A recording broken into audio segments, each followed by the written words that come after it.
اللہ نے ان عورتوں کو مستقل نبی کی زوجیت میں رہنے کا حکم دے دیا، اور ظاہر ہے کہ قیامت کے دن عورت اسی شوہر کے ساتھ ہوگی جس شوہر کے بستر پر وہ موجود ہیں اس کی موت کے وقت بھی، موت کے وقت بھی۔ جیسے ایک بندہ شادی کرتا ہے، اس بیوی کو اس نے فارغ کر دیا، ایک نئی شادی کر لی، تو قیامت کے دن وہ نئی بیوی کے ساتھ ہوگا۔ اب نبی نئی بیوی نہیں کر سکتا،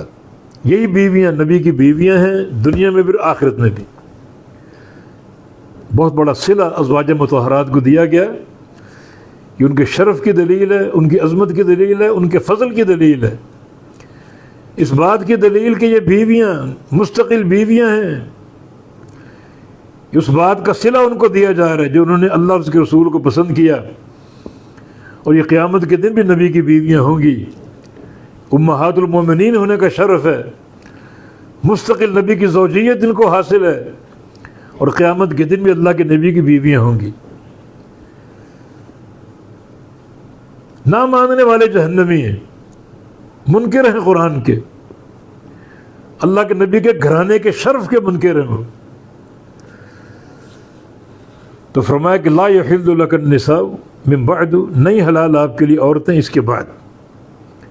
بس اسی عدد پر اکتفا کرنا، یہ 9 بیویاں۔ ولا ان تبدل بہن من ازواج، اور نہ ہی یہ کہ آپ تبدیل کریں ان کے بدلے من ازواج اور عورتیں۔ ولو اعجبک حسنہن، اگرچہ ان کا حسن آپ کو کتنا ہی پسند ہو، ان کا حسن آپ کو کتنا ہی پسند ہو، کتنا اچھا لگے، لیکن آپ نئی بیوی نہیں کر سکتے، نئی شادی نہیں کر سکتے، نیا نکاح نہیں کر سکتے۔ اس سے ثابت ہوتا ہے کہ جس عورت سے اگر آپ کے نکاح کی مرضی ہو یا نکاح کرنا چاہیں تو نکاح سے قبل اس کو دیکھ سکتے ہیں، اس کو رؤیا شرعیہ بولتے ہیں، اس کو دیکھ سکتے ہیں۔ تو ولو اعجبک حسنہن، اگرچہ آپ کو کتنا اچھا لگے ان کا حسن، لیکن اب آپ نئی شادی نہیں کر سکتے اور نہ کسی عورت کو بدل سکتے ہیں، یہ آپ کی مستقل بیویاں ہیں۔ ہاں الا ما ملکت یمینک، مگر جس کا مالک ہو آپ کا دایاں ہاتھ، یعنی لونڈیاں، لونڈیوں میں کوئی حصر نہیں، کوئی تعداد نہیں، 1 رکھیں 2 رکھیں 4 رکھیں، اس میں کوئی پابندی نہیں ہے، اور نہ ہی کوئی تنگی آپ کے لیے۔ تو الا ما ملکت یمینک، مگر جس چیز کا جس کا مالک ہو آپ کا دایاں ہاتھ، ملک یمین یا آپ کی لونڈیاں، لونڈیاں مزید رکھ سکتے ہیں اپنے ساتھ، لیکن نکاح نہیں کر سکتے، نکاح یہی آپ کو محدود کر دیا گیا، اور نہ ان بیویوں کو تبدیل کر سکتے ہیں۔ وکان اللہ علی کل شیء رقیبا، اور اللہ رب العزت ہر شے پر نگران ہے،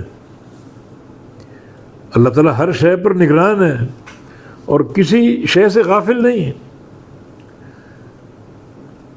ہر چیز کی نگرانی کرنے والا۔ تو اس نگرانی کرنے کا معنی یہ ہے پھر اللہ تعالیٰ اس کی جزا یا سزا دے گا۔ اللہ نگران ہے، اچھائی کرو گے اللہ جزا دے گا، برائی کرو گے اللہ سزا دے گا۔ تو جتنی بھی اس قسم کی آیتیں، اللہ رقیب ہے، اللہ بصیر ہے، اللہ سمیع ہے، ایک ایک بات کو سن رہا ہے، ایک ایک بات کو جانتا ہے، ایک ایک بات کو دیکھتا ہے، یعنی اس کے لازمی نتیجے پر غور کرو کہ اس کے مطابق جزا اور سزا ملے گا۔ اللہ ہر بات سنتا ہے، اچھی بات کرو گے اللہ بدلہ دے گا، اچھا بدلہ، بری بات کرو گے، غیبت و چغلی کرو گے اللہ اس کی سزا دے گا۔ اللہ ہر چیز دیکھتا ہے، اچھا عمل کرو گے جزا ملے گی، برا عمل کرو گے سزا ملے گی۔ اللہ کسی شے سے غافل نہیں ہے، ہر شے کو خوب دیکھنے والا، خوب جاننے والا ہے۔